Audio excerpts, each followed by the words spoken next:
4.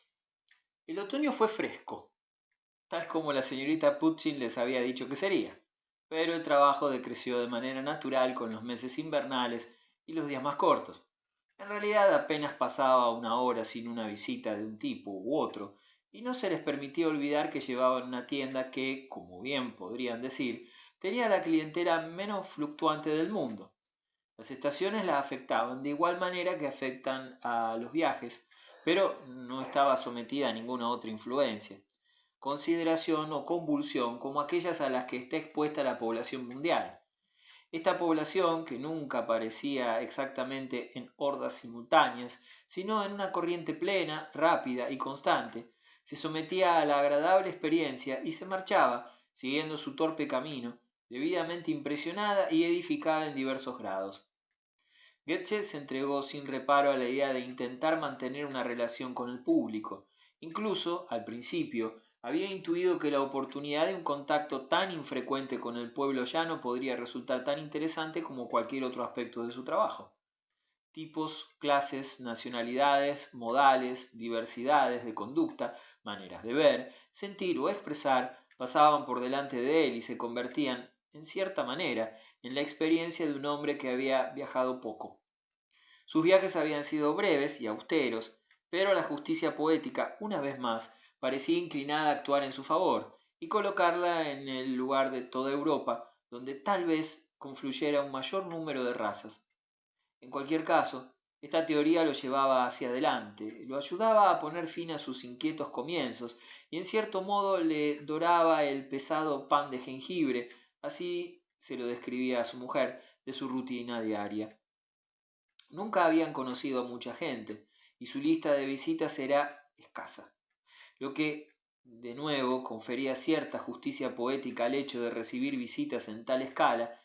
Se vestían y se quedaban en casa, se ponían en orden de batalla y recibían, y excepto el ofrecimiento de un refrigerio, y Goethe pensaba que al final acabaría habiendo un buffet subcontratado a una gran empresa, su hospitalidad, si de la hospitalidad dependiera, los elevaba a un rango principesco.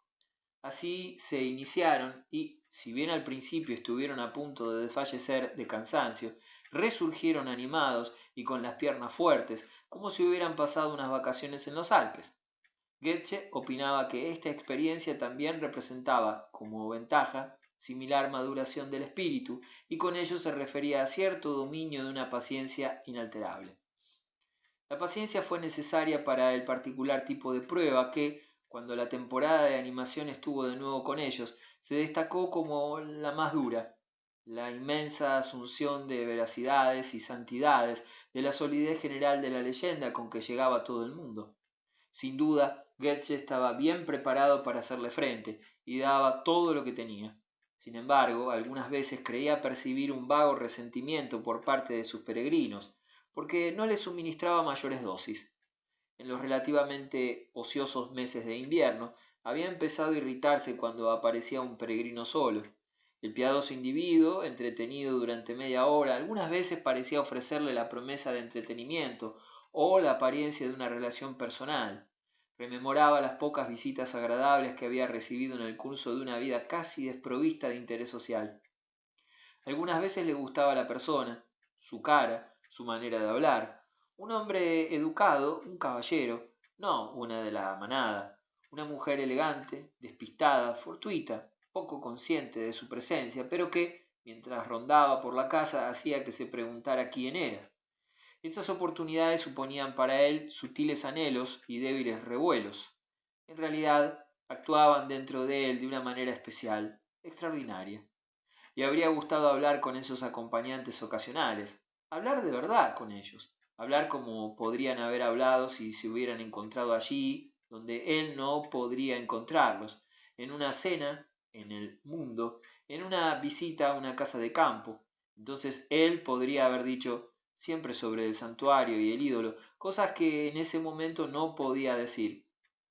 La forma en que, por primera vez, se manifestó su irritación fue cuando empezó a sentirse obligado a decirles, tanto al visitante ocasional, incluso cuando era comprensivo, como al grupo boquiabierto, las cosas concretas, en torno a una docena atroz que esperaban. Se había llegado a considerarlas atroces, La causa se remitía a un punto que, tras sopesar durante un tiempo, eludió, evitó y desoyó. El punto en cuestión era que estaba en camino de convertirse en dos personas muy distintas, la pública y la privada, y que, de alguna manera, tenía que conseguir que ambas vivieran juntas. Estaba separándose en dos mitades, sin lugar a dudas. Él, que en todas las circunstancias siempre se había mostrado tan entero, tan sólido, una de las dos mitades, o tal vez, puesto que la división prometía ser bastante desigual, uno de los cuartos, era el guardián, el hombre del espectáculo, el sacerdote del ídolo. La otra parte era el pobre hombre, sincero y fracasado, que siempre había sido. En algunos momentos reconocía este carácter principal, como nunca lo había hecho antes.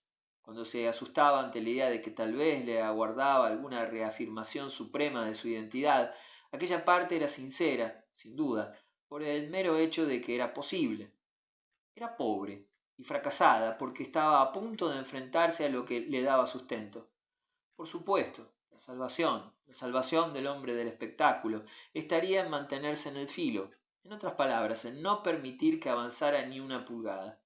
Podía contar con ello, se decía, si no hubiera público, si no hubiera miles de personas exigiéndole aquello por lo que le pagaban. Veía que se acercaba el momento en que ellos, esos miles de personas, y quizás todavía más, el individuo serio, llegarían a influir sobre él como si de verdad fueran a ver si se ganaba el sueldo. Quizás no tardase en imaginar que estaban confabulados con el órgano, que éste los enviaba, sin duda, tras una encendida sospecha, para examinarlo y remitir sus impresiones.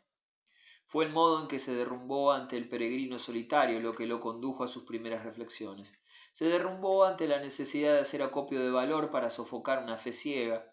Lo que querían, sobre todo, era sentir que todo estaba igual que antes, y el sobresalto de tener que abandonar ese punto de vista era mayor de lo que cualquiera podía soportar sin ayuda. Los momentos malos tenían lugar en el piso de arriba, en la cámara natal, porque allí las fuerzas que presionaban alcanzaban una intensidad espantosa.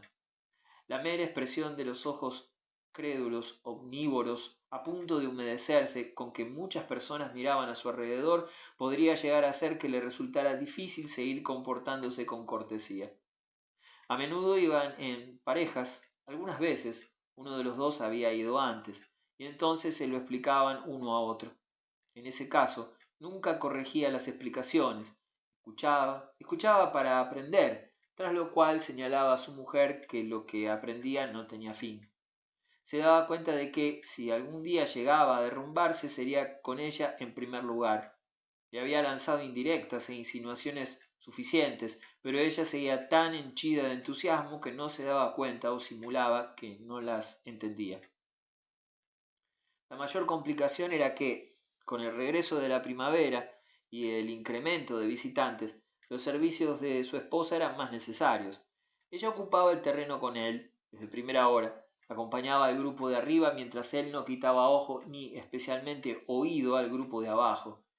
¿Y cómo iba a saber, se preguntaba, lo que su mujer les decía y qué tenía que aguantar que dijeran, o, en otras palabras, pobrecillos, creyeran mientras estaban lejos de su control?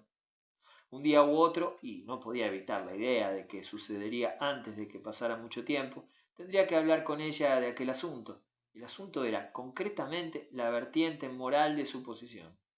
La moral de las mujeres era especial. Estaba empezando a intuirlo. El concepto que Isabel tenía de su oficio consistía en conservar y enriquecer la leyenda. La leyenda era muy atractiva, pero ¿para qué estaba ella allí si no era para hacer que lo fuera más? Desde luego, no estaba para helar cualquier muestra de piedad natural. Si era dudoso que él, de verdad, hubiera nacido en la cámara natal, si todo eran paparruchas, como dirían las personas vulgares, ¿qué daban a cambio de los 6 peniques que cobraban? ¿Dónde estaba el equivalente que se había comprometido a suministrar? Ah, sí, aquí mismo. Y golpeaba el suelo con el pie. ¿Cambiado? Oh, claro que no. Excepto en alguna cosilla. Ya ve cómo es esto. ¿No es precisamente su encanto? Está casi como él lo vio. Pobre y sencillo, sin duda, pero por eso precisamente es tan maravilloso. No quería oírla y sin embargo no quería tampoco darle pie a que siguiera hablando. No quería plantear dificultades ni quitarle el pan de la boca. Sin embargo, Debía advertírselo antes de que ambos fueran demasiado lejos. Así fue como una tarde de junio se lo planteó. Con el buen tiempo, la afluencia había sido de las más numerosas y el gentío durante todo el día se había saciado con la historia. Mira, no deberíamos ir demasiado lejos. Lo curioso era que para aquel entonces ella había dejado de ser consciente de la causa de su inquietud, tan lanzada estaba en su trabajo. ¿Demasiado lejos para qué? Para salvar nuestras almas inmortales.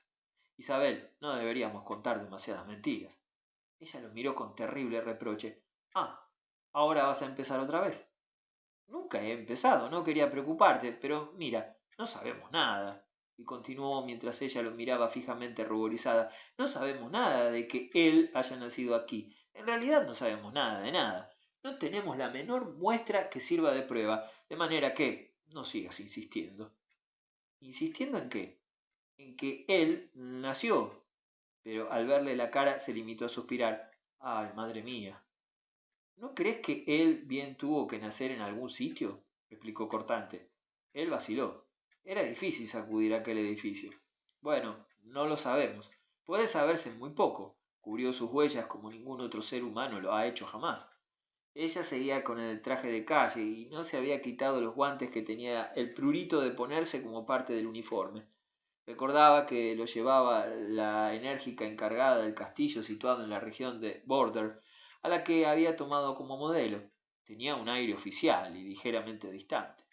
Para cubrir sus huellas, bien tuvo que existir. ¿Tenemos que renunciar también a eso? No, todavía no te lo pido, pero hay muy poca base. ¿Y eso es lo que tengo que decirles a cambio de todo? Goethe esperó y paseó de un lado a otro. El lugar estaba doblemente tranquilo tras el trajín del día y la tarde de verano se detenía en él como una bendición, convirtiéndola en su pequeñez y antigüedad en un sitio apacible y dulce. Daba gusto estar allí y daría gusto quedarse. Al mismo tiempo había algo incalculable en el efecto que la gran densidad gregaria causaba en los nervios. Era una actitud que no tenía nada que ver con grados y matices, la actitud de desearlo todo o nada, y no se podía discutir con ella. Eso solo se podía hacer con amigos, y solo en aquellos casos en que uno estuviera seguro de que los amigos no iban a traicionarlo. ¿Y no podrías adoptar un método algo más discreto? Replicó él finalmente. Lo que podemos decir es que se han dicho cosas, eso es lo único que nos atañe, y cuando clavan los paraguas en el suelo, podemos decir, y es este el lugar donde él nació. Pues eso es lo que se cuenta desde hace mucho tiempo. ¿No podríamos contestar algo así para ser un poco decentes? Ella lo miró fijamente. ¿Así es como los tratas? No, he seguido mintiendo, sin escrúpulos y sin vergüenza. Entonces, ¿por qué me lo reprochas? Porque me ha parecido que podríamos pensarlo juntos como verdaderos compañeros. No era un razonamiento sólido, pensó, delante de ella con las manos en los bolsillos, y le pareció más endeble todavía después de que ella lo mirara durante un minuto. Morris Goethe, tengo intención de ser tu auténtica compañera y he venido aquí para quedarme. Eso es cuanto tengo que decir. Sin embargo, no lo fue porque añadió, inténtalo y verás. Traiciona el lugar, traiciona la historia con algo más que una mirada y, bueno, te concedo 9 días, entonces verás. Goethe se hizo el inocente para ganar un poco de tiempo. ¿Tan mal se lo tomarán? Y después, como ella no decía nada, vendrán y me destrozarán. Me harán pedazos. Pero la señora Goethe no tenía ganas de tomárselo a broma. No lo consentirán, sencillamente. No, no lo consentirán, eso es lo que digo. No querrán. Sería mejor que empezaras con Grant Jackson, prosiguió ella. Pero ni siquiera eso es necesario. Le llegaría enseguida al órgano como si fuera un incendio. Ya veo, dijo el pobre Goethe. Y lo cierto era que de momento lo veía mientras su compañera aprovechaba lo que tomaba por una ventaja. ¿Y crees que todo es un fraude? Bueno, concedo que hubo alguien, pero los detalles son inexistentes. Han desaparecido los eslabones, las pruebas, en especial sobre la habitación de arriba en nuestra santa casa. No existen. Fue hace tantísimo tiempo. Se dio cuenta de que su argumentación volvía a parecerle endeble. Por supuesto que fue hace muchísimo tiempo. Eso es precisamente lo hermoso y lo interesante. Díselo a ellos, continuó. Diles que las pruebas no existen y yo les contaré otra cosa. Hablaba con tanta elocuencia que su rostro parecía reflejar la pregunta que ella estaba a punto de responder. Les diré que eres un... Sin embargo, se interrumpió y cambió la frase. Les diré exactamente lo contrario y averiguaré lo que tú digas para hacerlo. No me costará mucho. Si contamos historias distintas, quizás eso nos salve. Te entiendo. Quizás, como cosa extraña, despierte curiosidad. Quedaríamos en tablas, pero ellos solo quieren amplias masas. La miró con tristeza. Tú no eres más que uno de ellos. Si ser como ellos quiere decir que me gusta esto, contestó, entonces te aseguro que lo soy, y no me avergüenza la compañía. ¿Que te gusta qué? Me gusta pensar que él nació aquí. Piensas demasiado, es malo para ti. Goethe dio media vuelta con su eterno gemido, pero no pudo dejar de oír lo que ella le gritaba. Me niego a traicionar este lugar. ¿Y qué se podrá decir? Estaban allí para conservarlo. Quinto. Lo conservó todo el verano, pero en ocasiones tenía la rarísima conciencia de la desproporción entre su rabia secreta y el espíritu de aquellos que generaban la fricción. Se decía, tan dolido como sensible, que ellos eran ferozmente gregarios y al mismo tiempo los veía como individuos afables. Se decía que eran afables porque él también lo era. Se gloriaba de serlo en grado sumo, teniendo en cuenta lo que podría ser, y que, tal como su mujer le había advertido, no tardaría en tener noticias si se apartaba una pizca de la línea que se le había trazado. Aquella era la necesidad colectiva. Era capaz de pasar en un instante de un resentimiento general a uno particular, puesto que el menor rasgo de criterio propio haría que lo echaran sin piedad. Era absurdo, reflexionaba, calificar de ligera su incomodidad. Estaba amordazado, estaba acosado, como algunas veces lo manifestaba con una extraña y silenciosa mirada en omnívoras compañías. Si no iba con cuidado, también lo echarían por eso. Pero, ¿acaso no era cruel cuando uno no podía ni callar? No permitirían que uno guardara silencio, insistían en que se comprometiera. Era la libra de carne, la tendrían. Por eso sangraba bajo la ropa. Pero, de manera excepcional, una tarde de fines de agosto cayó sobre él una paz maravillosa.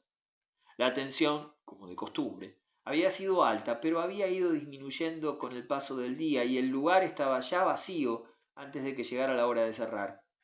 Sucedió que unos pocos minutos antes de la hora se presentaron un par de peregrinos a los que en situación normal les habría dicho que lamentaba comunicarles que era demasiado tarde. Después se preguntaría por qué, al ver a los visitantes, un caballero y una dama atractivos y bastante jóvenes, las circunstancias le habían parecido distintas a las ordinarias. Se debía, sin duda, a algo difuso y magnífico, algo, por ejemplo, en el tono del joven o en la luz de sus ojos, tras oír la afirmación sobre la hora. Sí, ya sabemos que es tarde, pero precisamente por eso teníamos deseos de escapar de la multitud, de la misma manera que usted también los tendrá ahora, y confiábamos en encontrarlo solo. El joven dijo estas cosas antes de que lo admitiera, y eran palabras que podía haber dicho cualquiera que no se hubiera tomado la molestia de ser puntual o que deseara ser amable, para que le abrieran las puertas. Goethe incluso adivinó cierta alusión a una propina especial si se le facilitaban las cosas. No había propinas en la casa natal y en más de una ocasión había dado gracias a su buena estrella. Se pagaba una entrada y nada más. Todo lo demás se consideraba improcedente, para gran alivio de una mano que la naturaleza no había hecho para pedir. Sin embargo, a pesar de todo, a pesar especialmente del casi audible tintineo de los soberanos del caballero que, en otra situación, habrían bastado para que se molestara, Goethe se encontró en la cámara natal, el acceso a la cual había facilitado amablemente, tratando a la visita casi como si fuera personal y privada. La razón. La razón podría haberse encontrado, si residía en algún lugar, en algún rasgo persuasivo por naturaleza en la pareja, a menos que residiera en el modo en que el joven, una vez se encontró en el lugar, miró al encargado a la cara un momento, como si deseara sondear su expresión. Pronto quedó claro que eran americanos y a Goethe no le habría costado mucho decir de qué clase. Habían llegado al punto de distinguir los distintos tipos, aunque podría haberle resultado difícil, ya que el caso que tenía delante era raro.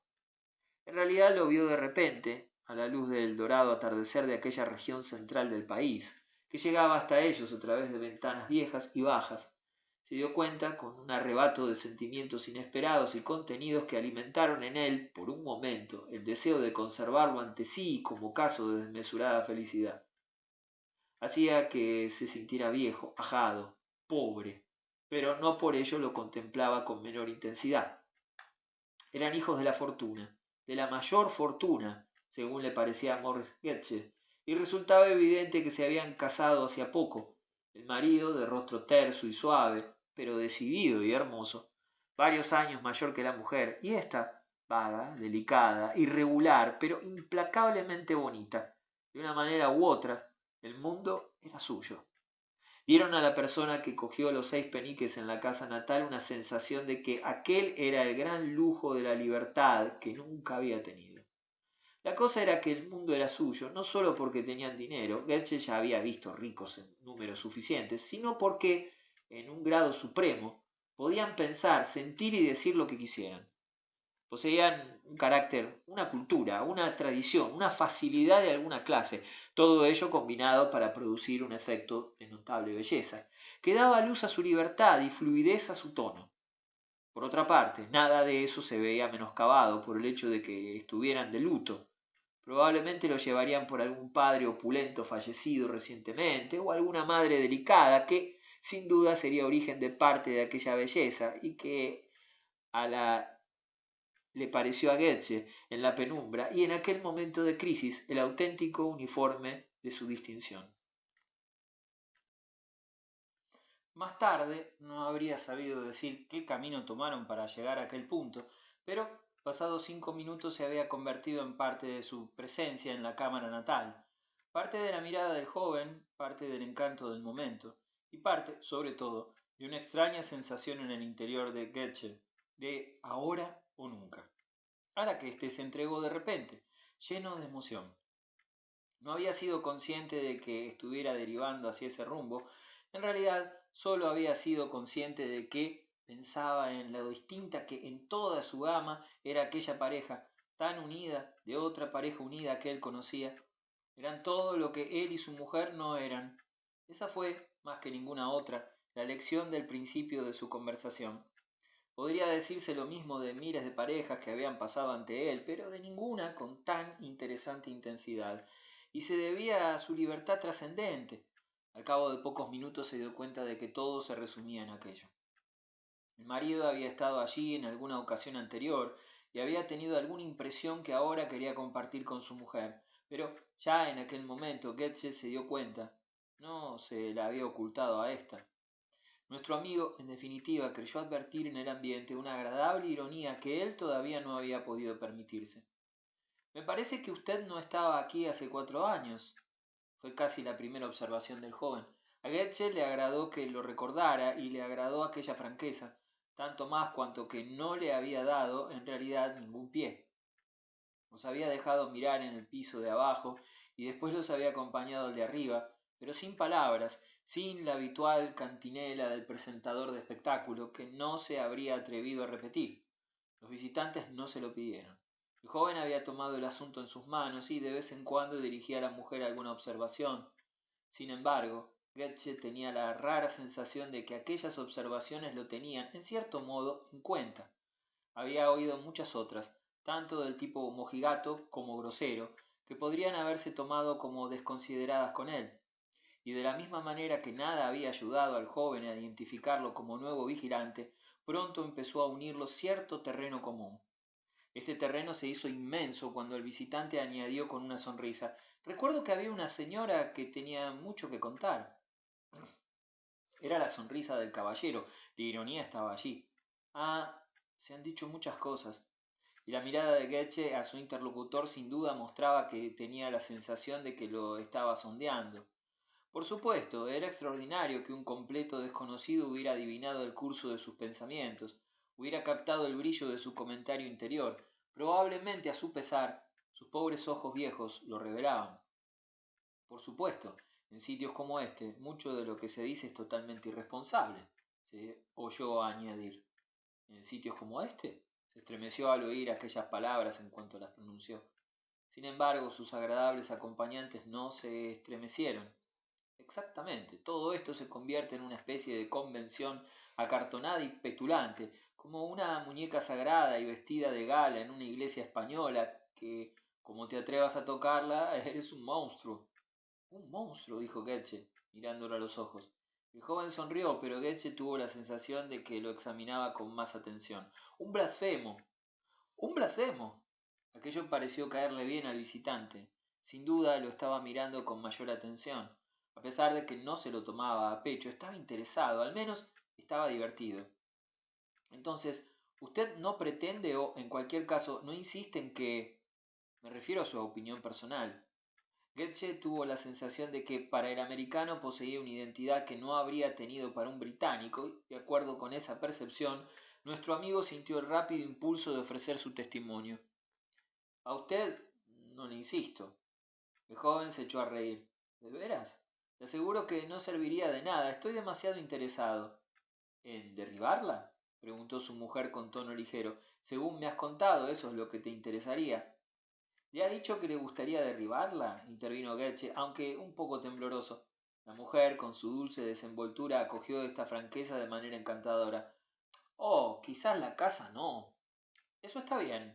Ya ve que vivimos en ella. Nosotros, unas personas vivas. El marido había soltado una carcajada, pero había dejado por completo de observar y parecía que solo le quedaba hablar abiertamente con el encargado. Me interesa lo que, a mi parecer, es lo interesante, explicó. O, en cualquier caso, lo que nos atormenta eternamente. El hecho de lo poquísimo que en proporción conocemos. ¿En proporción a qué? Preguntó su acompañante. Pues en proporción a lo que debería haber, en proporción a lo que hay, para interrogarse. Ese es el interés, es inmenso. Él se nos escapa como un ladrón por la noche, llevándoselo todo. Y la gente intenta cazarlo a él, como si fuera un canario escapado de la jaula al que pudiera echársele las manos encima y devolverlo a su sitio. No quiere volver aquí, no quiere volver a ningún lugar. No es tan tonto, dijo el hombre riendo. Eso lo convierte en el más afortunado de todos los grandes hombres. Había empezado dirigiéndose a su mujer, pero había terminado con sus modales abiertos y amistosos y su indescriptible soltura por dirigirse a Goethe, el pobre Goethe que contenía el aliento y que sentía del modo más inesperado que nunca había estado en tan buena compañía. La joven esposa, que había seguido mirando por su cuenta, pronunció con un suspiro o una sonrisa. Goethe no habría sabido decir cuál de las dos cosas, su respuesta a aquellas observaciones. Es una pena que él no esté aquí. Me refiero a que no esté presente como Goethe está en Weimar, porque Goethe sí está en Weimar, de eso no hay duda. Sí, querida, mala suerte para Goethe. Allí está atrapado. En cambio, este hombre no está en ningún lado. Te desafío a que lo encuentres. ¿Y por qué no decir de modo más hermoso que, como el viento, está en todas partes? Dijo la joven riendo. Por supuesto, no hablaban en un tono de discusión, sino de broma, si bien, en opinión de Goethe, la broma más agradable y más acorde con su criterio que habían oído en su vida, y, por eso mismo, el joven pudo proseguir sin producir la menor irritación, contestando a su esposa, pero mirando al interlocutor de ambos. Que me cuelguen si está aquí. Era casi como si el visitante estuviera cautivado, es decir, atrapado y apresado por la calma de su interlocutor, que, si bien ellos no habían pretendido alterar, ahora parecía interesante, tal vez incluso proyectaba cierta luz. El caballero ignoraba, se diría aquel más tarde, en qué medida aquel hipócrita estaba estremecido, su sensación de que el destino se le venía encima. En aquel momento, desde luego, temblaba demasiado para hablar. Quizá fuera miserable, pero no quería que su voz tuviese un absurdo temblor, y la joven, criatura encantadora, todavía tenía algunas palabras que añadir. Estaban destinadas al guardián del lugar y lo hizo a su manera, de modo encantador. Seguían en el Sancta Sanctorum y ella había estado mirando con el justo grado de desánimo que resultaba bonito aquel suelo extraño y antiguo. Entonces, si dice usted que no fue en esta habitación donde él nació, entonces, ¿para qué sirve? ¿Para qué sirve qué? Preguntó su marido. ¿Para qué sirve nuestra visita? Bueno, este lugar es encantador por sí mismo y además es interesante, añadió dirigiéndose a Goethe, saber cómo siguen ustedes. Goethe lo miró un momento en silencio, pero contestó primero la joven. Ojalá la pobre Isabel fuera como ella, pensaba. No por su juventud, belleza, peinado, sombrero gracioso y pintoresco. Estas cosas no importaban, sino por aquella afinidad, soltura, fina perspicacia y elegante distanciamiento. No digo que no sea este el lugar, pero tampoco que lo sea. Ah, pero ¿no viene a ser lo mismo? ¿Y no quieren también ver dónde él comía y dónde tomaba el té? Lo quieren todo, dijo Morris Goethe. Quieren ver dónde él colgaba el sombrero y dónde él guardaba las botas y dónde su madre ponía la olla a hervir. Y si usted no se los enseña, me lo enseñan ellos a mí. Todo está en esos libritos que llevan. Así que lo único que tiene que hacer es tener la boca cerrada, preguntó el marido. Eso es lo que intento, dijo Goethe. Bueno, el visitante sonrió. Ya veo que puede hacerlo. No puedo. Ah, bueno, dijo su amigo. ¿Y qué más da? Hablo, prosiguió Goethe. Algunas veces no puedo evitarlo. Entonces, ¿cómo se las arregla para seguir adelante? Goethe lo miró. Tenía la sensación de que nunca había mirado a nadie con expresión más lamentable, ni siquiera Isabel cuando lo asustaba. No sigo adelante, dijo. Hablo, puesto que he hablado con usted. Ah, nosotros no vamos a perjudicarle, dijo el joven con una risa tranquilizadora. Mientras tanto, el crepúsculo había ido volviéndose más denso. Parecía que procedía que llegara al final de la visita. Salieron juntos de la habitación del piso superior y bajaron por la estrecha escalera. Dado que las palabras que acababan de decirse podrían suscitar cierta incomodidad, la joven sintió el impulso de disiparla gentilmente. Usted estará preguntándose por qué hemos venido. Aquel fue para Goethe el primer indicio de una incomodidad todavía mayor, como si hubiera oído con claridad que la mano del marido empezaba a tantear en un bolsillo lleno. El marido seguía vacilando, también él algo incómodo. Ah, nos gusta como es. Siempre hay algo. Con estas palabras se acercaron a la puerta de salida. ¿Y qué hay, por favor? Preguntó Morris Goethe sin abrir la puerta. Como si deseara retener a la pareja, justo después de hablar se dio cuenta de que el marido podría interpretar su pregunta de manera totalmente incorrecta. Era evidente que ese personaje llevaba varios minutos inquieto, interrogándose sobre una duda, teniendo en cuenta su preocupación. Las palabras del vigilante habían querido decir para él inevitablemente ¿y qué hay para mí? Por favor. Goethe se dio cuenta de que no podría detenerlo a tiempo. Había formulado la pregunta para demostrarse a sí mismo que no tenía miedo y, en consecuencia, reflexionó después, debía de tener un lamentable aire de estar esperando algo. La mano del visitante salió del bolsillo. ¿Puedo tomarme la libertad? Nuestro amigo apenas fue consciente de lo que pasó después, porque se produjo una ligera confusión, la confusión de un raro brillo de oro, un soberano entregado bruscamente, de un movimiento rápido, casi violento, por su parte, que, para empeorar las cosas, podría haber enviado el dinero a rodar por el suelo, y, finalmente, la confusión del sonrojo de los presentes, y un notorio apuro que, a su vez, y de modo ciertamente extraño, derivó rápidamente en mayor confianza. Era como si el joven le hubiera ofrecido dinero para compensarlo en cierto modo por haberlo engatusado, y después, al percibir el error, pero sintiendo por él mayor aprecio por su rechazo, hubiera deseado borrar la tensión derivando del error original. Lo hizo mientras Goethe mantenía ya la puerta abierta, diciendo lo más oportuno que le pasó por la cabeza y diciéndolo con su tono franco y alegre. Por suerte, nada de esto afecta a la obra. La callejuela del pueblo, silenciosa y vacía en el crepúsculo estival, se extendía a izquierda y derecha con una casa o dos de madera y tejado a dos aguas, y parecía haberse declarado en consonancia con el vacío histórico en el que nuestros amigos, que habían entretenido un instante para conversar, se miraron los unos a los otros. En cambio, la joven esposa miró a su alrededor un momento, buscando todo lo que no se podía ver, y después, antes de que Goethe encontrara una respuesta para la observación de su marido, murmuró, con el deseo evidente de conciliación, una pregunta que se le había ocurrido y que intentó formular con seriedad. ¿Quieres decir que nuestra desafortunada ignorancia no afecta a la obra? Afortunada o desafortunada. Me gusta que así sea, dijo el marido. La obra es la cosa. Dejemos en paz al autor. Goethe, con la llave en el índice, se apoyó contra la jamba de la puerta, contempló la torpe callejuela y sintió verlos marchar. Tenía la sensación de que lo abandonaban. Eso es exactamente lo que ellos no quieren hacer, lo que no me dejan hacer. Eso es lo que yo quiero, dejar solo al autor. El autor casi no existe. Tenía la sensación de que estaba aprovechando su última oportunidad. Tenemos que enfrentarnos a ello. Existen unos personajes inmortales en la obra, pero no hay nadie más. Sí, dijo el joven, esa es la conclusión. Para aclararlo todo, no debería existir esa persona. Como usted dice, esa es la conclusión. No existe esa persona. El aire vespertino escuchaba, en la cálida y densa quietud de aquellas tierras del centro del país cuando resonó la exclamación de su esposa. Pero, ¿no hubo?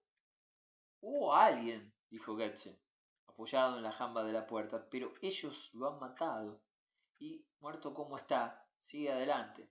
Lo vuelven a matar, lo matan cada día. Se dio cuenta de que lo había dicho con aire tan sombrío, más sombrío de lo que deseaba, que sus acompañantes se miraron e incluso tal vez lo tomaron por un excéntrico. Isabel ya le había advertido que los demás lo mirarían así si les hablaba como le hablaba a ella. Sin embargo, Goethe deseaba saber cómo sonarían sus palabras cuando lo declararan incapaz por deterioro mental.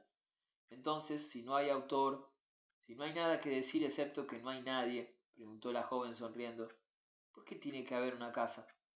No tendría que haber ninguna casa. Decididamente, sí, aquel joven le agradaba. Ah, no quiero decir con eso que tengan que demolerla. Entonces, ¿a dónde irían ustedes? Preguntó dulcemente su acompañante. Eso es lo que pregunta mi mujer, contestó Goethe. Entonces, siga adelante. Siga adelante. Y el marido le tendió la mano. Eso es lo que dice mi mujer, añadió Goethe mientras le estrechaba. La joven, criatura encantadora, imitó al otro visitante y le ofreció la mano a su notable amigo. En ese caso, cuide a su esposa. El pobre hombre los miró con expresión grave. Lo haría si fuera una esposa como usted. 6. Con todo, aquello cambió mucho las cosas para Goethe. Le dio un impulso extraordinario, de manera que un par de meses después, tal vez fuera el dulce sabor de la boca de la libertad lo que lo ayudó a fraguar otra aventura, y esta mucho más considerable. Era una manera extraña de pensar en ello, pero en su imaginación había estado 20 minutos en buena sociedad.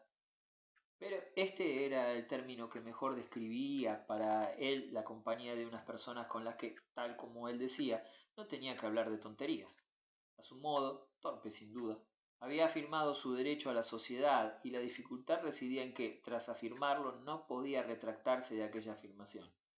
Pocas cosas le habían sucedido en la vida, es decir, pocas agradables, pero al menos aquella sí lo era. Y él era de tal modo que no podía seguir viviendo como si no hubiera sucedido nada. Sin embargo, precisamente por seguir adelante, teniendo en cuenta lo sucedido, se vio abocado a una situación inequívocamente marcada por una visita de Grant Jackson a media tarde de un día de finales de octubre. Aquella había sido la hora de la visita de los jóvenes americanos. Todos los días aquella hora traía algo de profundo estremecimiento. Despertaba el secreto tan bien guardado, pero las dos ocasiones, en realidad, solo estuvieron relacionadas por ser tan intensamente opuestas. El secreto había sido un éxito porque no le había contado nada a Isabel, la cual, ocupada en su casa mientras duraba el incidente, no había oído llegar a los visitantes ni los había visto marchar. Pero, por otra parte, el éxito había sido escaso porque no había sabido mantener el secreto a salvo de revelaciones indirectas. Había por lo menos dos personas en el mundo que sentían lo mismo que él. Eran personas, también, que lo habían tratado con benevolencia porque sentía lo mismo que ellas, que habían estado dispuestas a colmarlo de buenos gestos como señal de ello, y aunque ahora estaban lejos en el espacio, seguían lo bastante próximas en espíritu para hacerle juguetear, por así decirlo, con la sensación de su comprensión. Eso, a su vez, de lo cual era perfectamente consciente, lo impulsaba a ser más de una pizca irreflexivo, por lo que, en la reacción contra la avidez de parte del público por hechos falsos, que desde el principio lo había atormentado, se acostumbró a jugar con fuego, tal como él mismo habría dicho, o en otras palabras, a lavarse las manos sobre el contenido de la leyenda, todo ello delante de la gente. Había cruzado la línea, lo sabía, se había vuelto un insensato. Ellos lo habían vuelto así. Había sustituido mediante un conjunto de irreverencias incontrolables una actitud incomprensible por otra actitud que, de forma demasiado evidente, habían comprendido. Esta era naturalmente la línea más franca, pero él no la seguía. Por su franqueza, En realidad no la había seguido, simplemente había quedado atrapado y bajo su control y su destino lo había arrojado contra las acicaladas paredes del templo, como un sacerdote poseído hasta el exceso por el dios, o dicho más vulgarmente, como un toro ciego, animal con el que con frecuencia se comparaba en una tienda de porcelana. En definitiva, se había dejado llevar por la irritación, por la rabia, aunque en su apuro estaba muy lejos de la franqueza, lujo reservado para otras situaciones muy distintas. Siempre había pensado que se vivía para aprender. Había aprendido algo en todas las horas de su vida, aunque los demás casi nunca supieron qué cosas, a pesar de que casi siempre había sucedido a sus expensas. Lo que ahora aprendía de manera continua era el sentido de una serie de palabras que hasta el momento le habían parecido vanas. La famosa posición falsa que con tanta frecuencia ayudaba a terminar una frase. Así se usaban las palabras sin conocer su significado. Después, de repente, un buen día, la boca se llenaba de su sabor amargo. Con esta verdad se recreaba en las horas que pasaba junto al fuego y era plenamente consciente de que un hombre que parecía siempre en conflicto corría ciertos riesgos. En la casa natal debía adoptar un aire debidamente beatífico, y cuando, en alguna ocasión, habían estado a punto de echarlo de menos aquellos que lo daban por supuesto, aquellos que sin duda pagaban 6 peniques por él, estaba Compris como el vino de la casa en las provincias de Francia. Uno podía estar seguro de que le llegarían noticias del comentario. Goethe había estado esperando las noticias pertinentes y sabía que, por encima de todo, las había estado esperando su mujer, que ahora se sentaba de una manera especial, como si estuviera alerta, aguardando determinada llamada a la puerta. Ella no lo vigilaba, no lo seguía por la casa, cuando estaba abierta al público, para espiar sus traiciones, y eso lo conmovía, aunque las miradas de soslayo lo atravesaban más que las directas. Su mujer manifestaba tan perfectamente su desconfianza en su forma de demostrar que confiaba en él, que nunca se sentía más nervioso, nunca intentaba tanto comportarse bien como en los momentos en que lo dejaba solo. Cuando el gentío era grande y tenían que recibir juntos, intentaba salir del paso, dejando que ella hablara todo lo posible. Cuando la gente le preguntaba algo directamente, se volvía hacia ella y con más ceremonia de la que su relación justificaba, no podía evitarlo, aunque pareciera irónico, puesto que ella era la persona más interesada o más competente. En aquellos momentos se preciaba de que nadie habría adivinado que era su mujer, especialmente cuando ésta respondía, para ser justo, con una maravillosa y desalentadora bravuconada, es decir, desalentadora para él, desalentadora por su vergonzosa alegría para los simples de espíritu. La cantidad de sabiduría popular que su mujer producía para ellos, las asociaciones del sagrado lugar que desarrollaba, multiplicaba, bordaba, en definitiva, la cantidad de cosas que decía y lo bien que las decía. Ella no sentía la menor vergüenza, ya que, ¿por qué razón iba la virtud a avergonzarse? Aquello era virtud porque le ponía a él el pan en la boca. Él, entre tanto, por su parte, se lo quitaba a ella. Aquel día de octubre vio a Grant Jackson en la casa natal misma. Por supuesto, el lugar idóneo para tal entrevista, y lo que ocurrió fue que precisamente cuando la escena había terminado y Goethe había vuelto a la sala de su casa, la pregunta que su mujer le formuló para recabar información fue: ¿Ya has acordado que voy a morirme de hambre? Hacía tiempo que no le preguntaba nada tan directamente, lo que no era sino una prueba de su inquietud.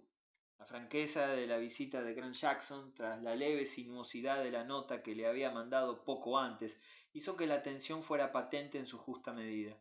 Sin embargo, para entonces, en realidad, Goethe ya había tomado una decisión. Los minutos que pasaron entre su reaparición junto a la chimenea doméstica y el momento en que había visto alejarse, desde la otra puerta, la espalda ancha y bien vestida de Grant Jackson, la espalda de un banquero y un patriota, aunque escasos, le habían parecido supremamente críticos. Por así decirlo, formaban la bisagra de su puerta, esa puerta que en aquel momento estaba abierta de par en par para mostrarle un destino posible, pero que con la mano en un espasmo, agarrándose al tirador, podría abrir de par en par o cerrar en parte y del todo.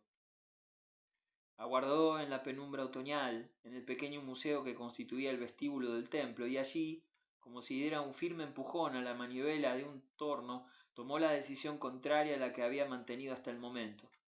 Los retratos de las paredes parecían esperar vagamente, y en la augusta presencia de los retratados, oscuramente augusta en el momento, por la impresionante vigilancia que Grant Jackson sometió a la aplicación de un fósforo al vulgar gas, el gran hombre declaró, como si con eso lo dijera todo: «Mire, querido amigo, la verdad es que se había comportado con el especial tacto de un hombre grueso, que siempre, si tacto tenía, era delicado. Había sacado el máximo partido a la hora, al lugar, al emplazamiento, a todas las pequeñas admoniciones y símbolos que puso frente a su víctima, en el sitio que tuvo ocasión de denominar de nuevo, para la piedad y el patriotismo de Goethe, el más sagrado de la tierra, y había dado por entendido que, en primer lugar, estaba totalmente desconcertado y que, en segundo, esperaba que bastara con un solo aviso.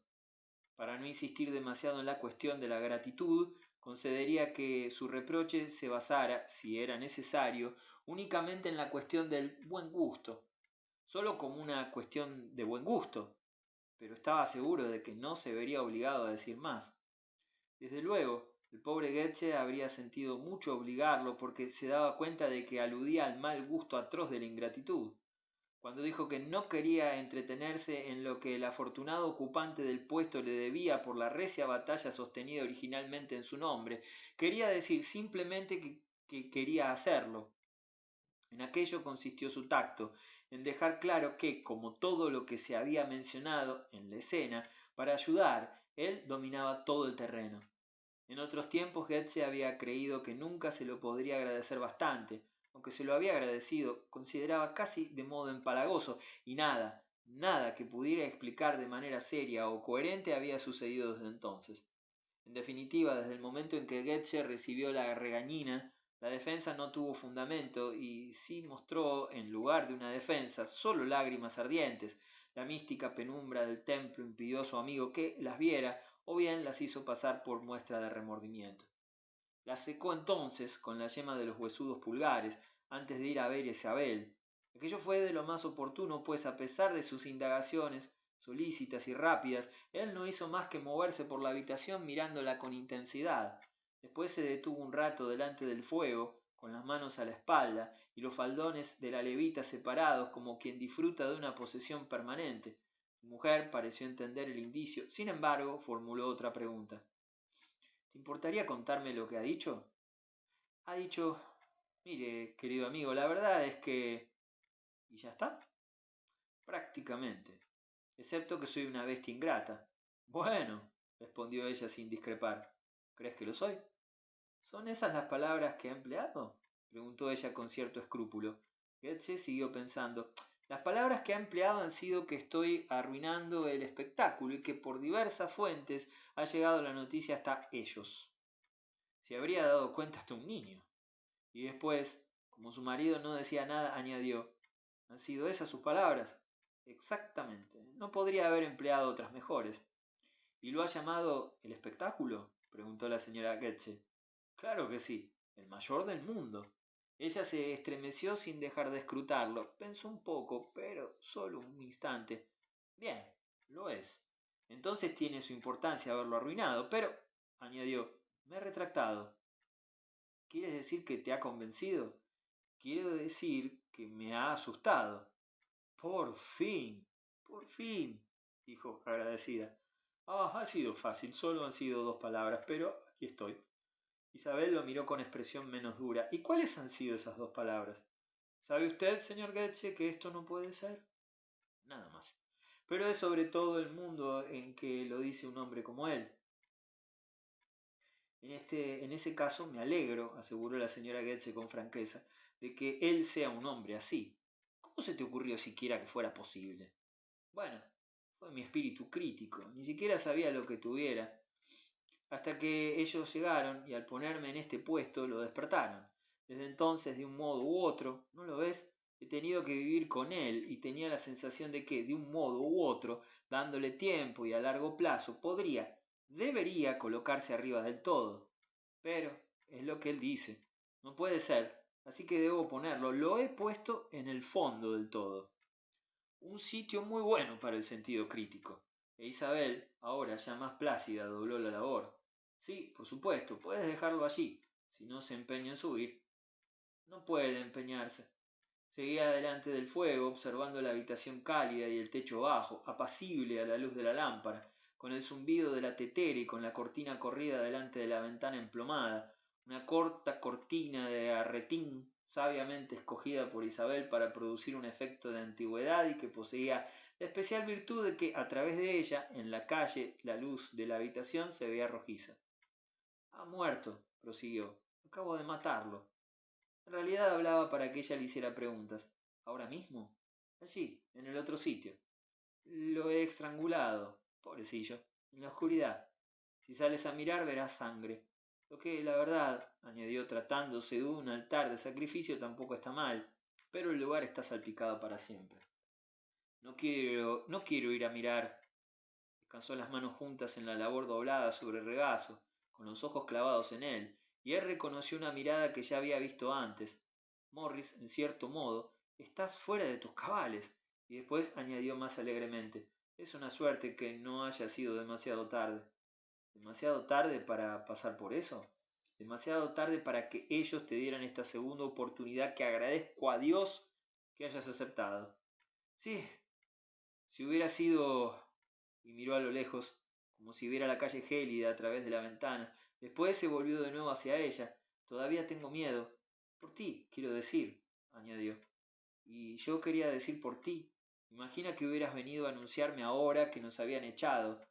¿Qué me habría parecido verte despedido?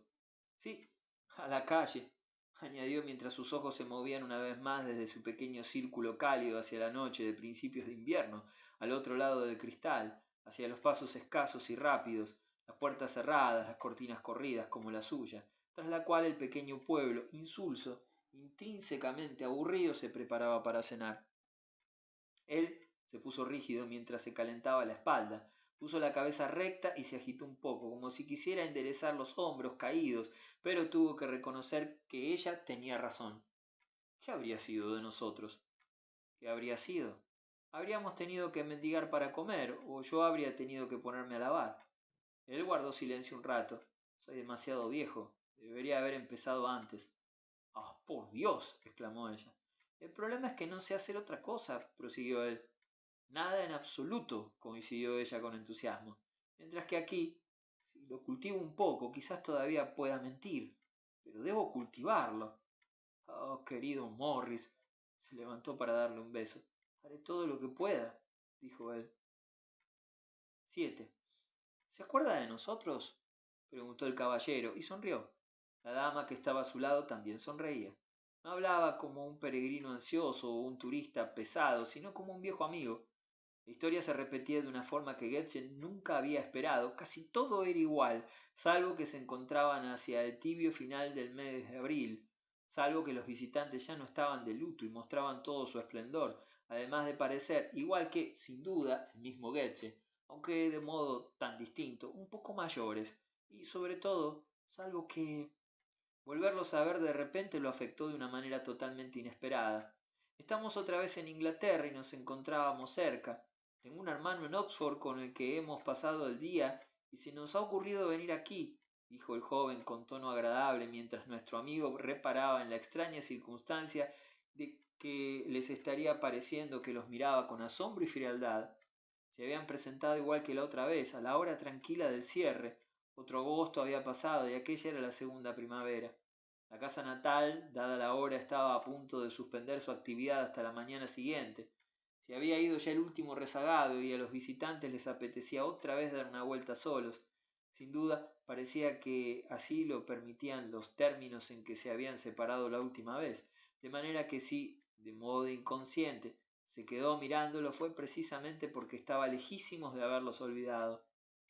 Pero la visión de la pareja, afortunadamente, tuvo una consecuencia doble, y la primera precipitó la segunda. Esta fue en realidad la repentina idea de Goethe de que todo, tal vez para él, dependiera de que no admitiera la existencia de ninguna complicación. Debía seguir adelante directamente, puesto que esa había sido su elegante respuesta durante más de un año. Debía mantener el tipo con coherencia, puesto que a eso había quedado reducida su dignidad. No debía temer nada en un sentido, de la misma manera que tampoco había temido nada en otro. Además, se le ocurrió de repente, con una fuerza que lo sonrojó, que el objeto de la visita de la pareja en esencia era él. Otra vez se encontraba en buena sociedad y ellos no habían cambiado, así que no le correspondía a él comportarse como si no estuviera a la altura. Estas profundas vibraciones de Goethe fueron tan rápidas como profundas, en realidad. Llegaron de repente, por lo que su respuesta, su declaración de que no había ningún inconveniente. Oh, claro. En su caso, la hora no importa. Solo se retrasó un instante y cuando estuvieron dentro y la puerta se cerró a sus espaldas, en la penumbra del templo, en el que, igual que en la ocasión anterior, las ofrendas votivas brillaban en las paredes, él respiró hondo, como quien, tras traicionarse a sí mismo, podría haber hecho algo demasiado terrible, porque lo que los volvía a atraer no era, sin duda, el sentimiento que inspiraba el santuario, puesto que él sabía lo que pensaban, sino su fundamentado interés en el raro caso del sacerdote. Su visita era el tributo de la curiosidad, de la comprensión, de una compasión que, dadas las circunstancias, resultaba exquisita, un tributo también a aquella rareza, lo que los autorizaba a la más franca bienvenida. Deseaban por generosa curiosidad ver cómo seguía adelante, cómo un hombre así en un lugar como aquel podía seguir adelante, y no cabía duda de que, en gran medida, habían esperado ver que la puerta la abría su sucesor. Bien, era cierto que alguien lo había sucedido, aunque solo fuera mediante un extraño subterfugio, de la misma manera que ellos, pobrecillos, tendrían que deducirlo por sí mismos, con un bochorno por el que los compadecía. Nada podría haber sido más extraño, pero sin duda era la imagen inquieta de su posible desconcierto y la compungida visión de lo que se les daba a cambio de su amabilidad lo que determinó, en definitiva, el tono de Goethe. Los meses transcurridos solo habían conseguido que sus nombres le resultaran más familiares. En la otra ocasión los había escrito junto con miles de otros nombres en el registro público, y desde entonces, por motivos personales, motivos sentimentales, Goethe había vuelto a mirarlos una y otra vez, en sí mismos. No querían decir nada, no le decían nada. Señor y señora B. de Hayes, Nueva York. Una de esas designaciones americanas que eran exactamente igual que cualquier otra designación americana y que era, precisamente, lo más notable de unas personas obligadas a conseguir una identidad por otras vías. Podrían ser el señor y la señora B. de Hayes y, sin embargo, sin que se confirmara ninguna suposición, podrían ser, bueno, lo que eran aquellos visitantes. Con suma rapidez había aclarado un poco más la situación el hecho de que, como recordaba, en la otra ocasión sus amigos le hubieran advertido del peligro que corría y de que la última nota que sonara entre ellos fuera la de su inquietud por esa causa. Lo que temía Goethe con aquel recuerdo era que, al encontrarlo todavía a salvo, lo felicitaran de entrada y tal vez incluso, con similar sinceridad, le preguntaran cómo lo había conseguido. Con la sensación de atajar de entrada las preguntas sin perder el tiempo y conteniéndose con mano firme, empezó allí mismo en el piso de abajo a mostrar cómo lo había conseguido. Evitó la pregunta con la firmeza de su respuesta. Sí, sí, sigo aquí. Supongo que en cierto modo uno hace en su propio beneficio todo lo que está en su mano. En aquella ocasión hizo todo lo que estaba en su mano, con la expresión más grave que había adoptado jamás y una suave serenidad que era como si pasara una gran esponja húmeda sobre la visita anterior de la pareja, es decir, sobre todo lo sucedido en ella, salvo su cordialidad.